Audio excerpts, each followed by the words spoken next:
versus Delhi administration, which is filed on a writ petition number 1079 of 1979 of habeas corpus under Article 32 of Indian Constitution. It is a landmark case concerning the fundamental rights of prisoners and the dignity of individuals under custody.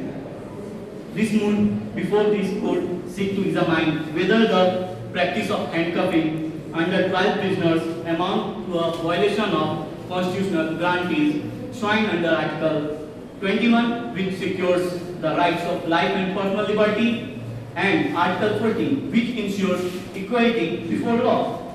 This case brings into sharp focus on the balance of state responsibility to maintain security and individual rights to live with dignity, free from arbitrary and degrading restraints. So now we are looking for the permission from its and director, sir, to proceed. Thank you, sir. If there are any flaws, we are pardoning of that.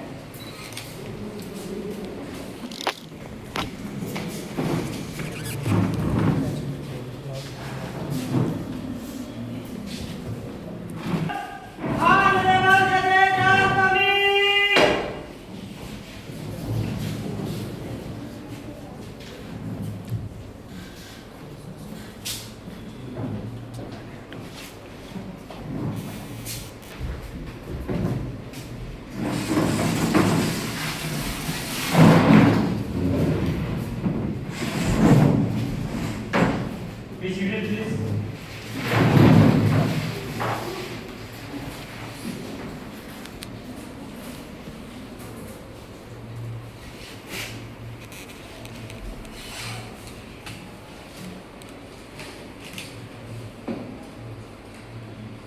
प्रेम संघ सूत्रा versus Delhi administration पर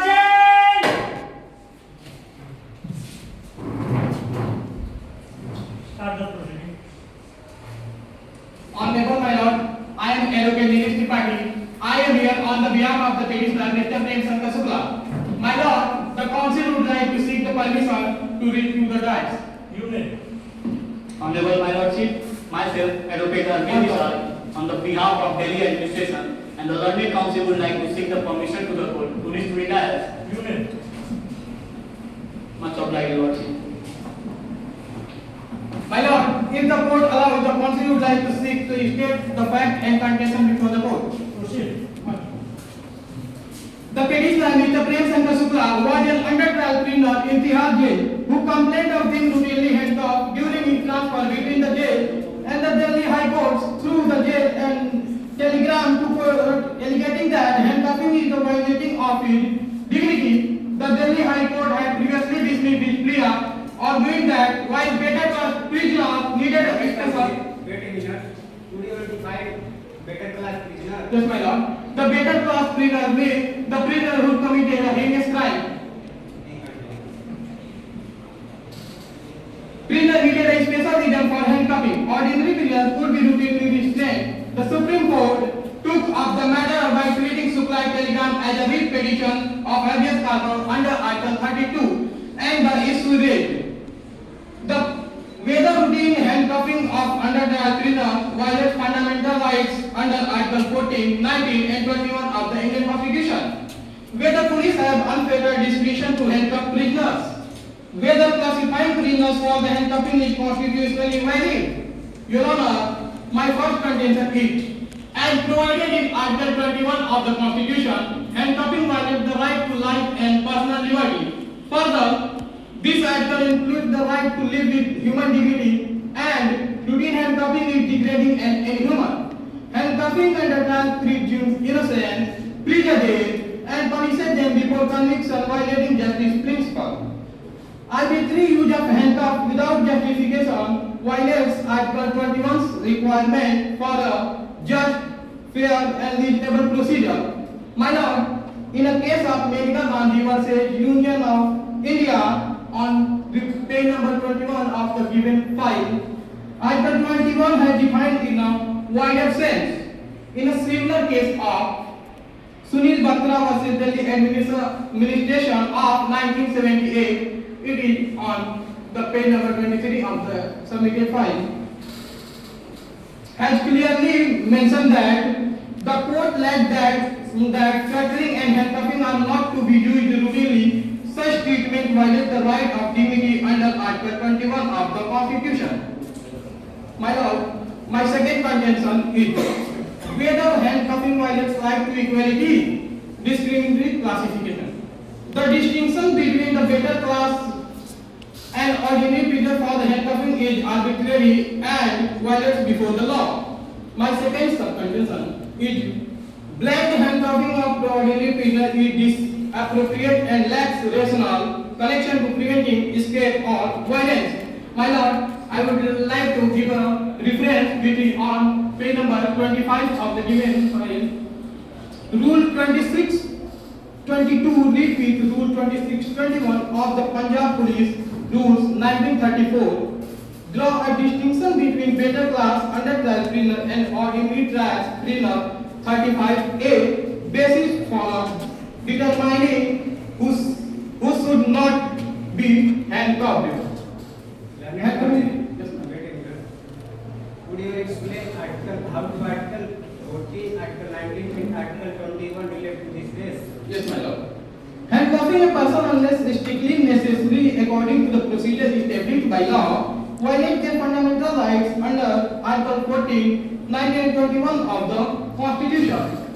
Article 21 protects the fundamental rights to life and personal liberty. Handcuffing by its very nature is a form of physical retention that infringes upon human dignity and personal liberty with due process of law. That's all.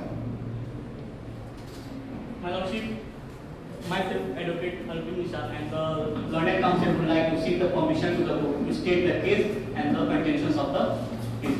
Proceed.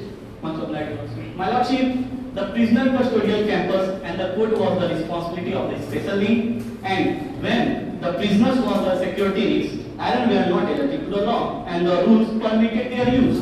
The petitioner was a clever and cruel, and by enticement would escape from gullible constables, and iron were not easily deceived, so he had to be handcuffed. And the safety of the prisoners being the honors of the escort of police on the order of the trial court. The rule stated so, and this explanation must absolve the police. Lordship, my first contention is whether the handcuffing is necessary and a lawful security measure. And my first sub-sentence was statutory authority. It means the handcuffs are sanctioned by law and the prisoners will to ensure safe custody during transit. And my second sub-contention is preventing from escape and maintaining order. It means it is a primary police duty and handcuffs are standard precaution against potential practice. Lord Counsel, wait a minute. Is handcuffing mandatory to prevent accused for escape? Yes, Lordship, preventing from escape and maintaining order, it is mandatory to handcuff the prisoner. Please continue. Yes, Lordship. My third sub-contention is practical consideration, which means required judicial approval from handcuffing is impractical. Police need discretion for effective law enforcement because law cannot cover every situation and officers must adopt the unique complex circumstances to apply the spirit of law and use resources efficiently, which is given in the landmark case Vinod Kumar Pandey versus Sesam Sen. Please have a look, Your Lordship, reference number 24 of the given file. My Lordship, according to section 43, subsection 43(3) of the Bharatiya Nagrik Suraksha Samhita 2023, the police officer or other person making the same shall actually touch or confine the body of the person to the arrested unless there be a submission to the custody of by word or action. Simultaneously, section 49 of Bharatiya Nagrik Suraksha Samhita 2023 provided the police person arrested must not be subjected to the most restraint than it is necessary. The Lordship, from making the responsibility of both sides from states and the other side, section 9(2)(e) of the Prisoner Attendance in a Court Act 1995 empowers the state government to make rules providing for the escort of police person confining the person to and from which their attendance is required for the custody. The Lordship, simultaneously, the Punjab Police Rules 1934 contain Rule 26.22 which classify those cases in which handcuff may be applied. Your Lordship, the learned counsel would like to seek the permission to the court for the advance argument. You may. Your Lordship, I would like to ask my capable friend how the dignity was harmed when he was transiting from the jail to the court. My lord, I am not talking about the dignity harm when my client is in the jail or in the police van. I was talking about the dignity when my client is come out of the police van in front of the court and there were many people, so my client's dignity was harmed. Your Lordship, when the prisoner was transited from the jail to the court, there was only few constables are present, and when the prisoner present in the court, then the handcuffs were open. My lord, I would like to tell my opponent friend that my client had, there were only two gullible constables. Only the handcuffing is a precautionary measure to stop him. Yes, Your Lordship, only handcuffing is the primary facie and it is used to prevent the How can you say that dignity was not harmed? because, Your Lordship, there is only few gullible constables, and when they transit the prisoner from jail to the court, and when present in the court, then there was no handcuff were sanctioned. Objection, my lord. I repeat again, I was not talking about when my client were present in the court or in the police van. I was talking about the dignity when he come out of the van in front of the Your court. Lordship, Your Lordship, under Article 21, he is taking a plea of Article 21 of dignity. Under Article 21 of Indian Constitution, it is stated that no person shall be deprived from his life and personal liberty except the procedure established by law. Objection, my lord. Objection overruled. Here, no person is used in a word in a very situation. Like in a Domestic Violence Act in 2005, there is a use, no person used for the women. So it is based on the situations.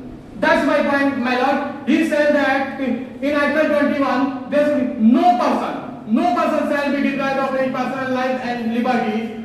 In no person, my client has also fallen in it. And other, he quoted a case, Domestic Violence Act 2000. Objection, Your Lordship. Objection overruled. I call it is not relevant to this case, my lord. It is relevant to the case, my lord. No person is used in a very situation, and in a Domestic Violence Act 2005, the no situation term is used for the only women, not for the everyone. Objection, my lord. Objection sustained. Please note that point. He talking about the case of 2025, and this case is of Objection, 1980. Objection overruled. This case is of 1980. So how he can quote the case? Your Lordship, this is not a case, this is an act which is passed by the Parliament in 2005. So it is clearly mentioned that no person is used in a many situation, in a different situation when it lies on the court. Objection, my lord. Objection overruled. And Your Lordship, in every situation it differs, and no person in that act, it was used for only for the women, not for everyone. That's my point, my lord. He said that it is only for the women. My client is not woman. Please note the point. My client was not woman. He is a man. Your Lordship, there is a term in Hindi, अगर उनको हम सेहरा पहना कर, अगर उनको हथ करीम वाले जाए क्या सेहरा पहना के ले जाएं? My lord, I would also quote in Hindi. तो क्या करने के लिए दो पुलिस वाले हथियार के साथ रखे गए थे? It was a मुंह दिखाई करने के लिए. objection, Your Lordship. Objection sustained. It is from past circumstances, the gullible police was present only for the preventing from escape and maintaining orders. Objection, my lord. Objection sustained. This is my point, my lord. He said that for the precautionary measure, there were the policemen. So, I would like to ask, only the handcuffing is the preventive measure. Then, what was the two Objection, policemen? Objection overruled. They were unable to stop him. Your Lordship, handcuff was the primary feature for every prisoner to stop them from preventing escape, and it is used. And it is arising on the question of the police administration that the constable used gun only for the such circumstances which is not in the control of the police. My lord, he is telling that primary, but the security, they had the guns, they not used to fire, but धमकाने डराने के लिए तो use कर ही सकते थे, my lord. Your Lordship, my incompetent friend has beating behind the bushes and he is trying to mold the case, and there is no any relevant topic which he was talking. My lord, I think that my friend, Please maintain the decorum of the court. my lord, I think my friend is learning the facts from the YouTube and try to On mold this the Your case. Lordship, he is taking it personally.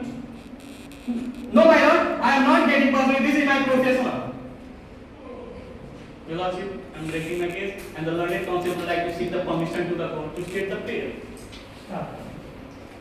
Wherefore, in the light of facts stated, issue raised, argument advanced, and the authority seated, the counsel humbly pleads before your Lordship to dismiss this appeal on the passage of any other such order which is contrary me, and deem fit in the light of justice, equity, and in a good consent to which the counsel shall forever be duty bound to. It is humbly submitted by the counsel appearing on the behalf of respondent. Your Lordship, the learned counsel would like to seek the permission to the court to reach my place. You may. My lord, through resting my case, the counsel would like to seek the permission to state the prayer before the court. You may. Wherefore, in the light of facts cited, issue raised, argument advanced, and authority cited, the counsel humbly plead before your lordship to dismiss this appeal or to pass any other such order which the court may deem fit in the light of justice, equity, in good conscience, to which the counsel shall forever be duty bound to. It is humbly submitted by the counsel appearing on behalf of the petitioner. My lord, the counsel would like to seek the permission to read my place. You may.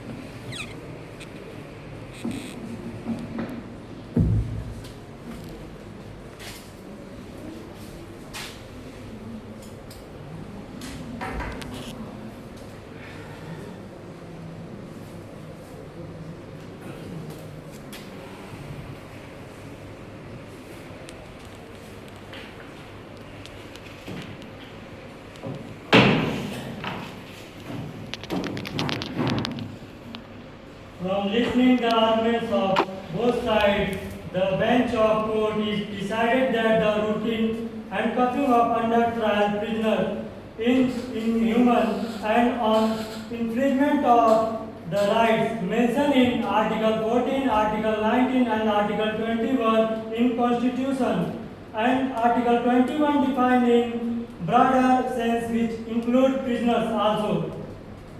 The court is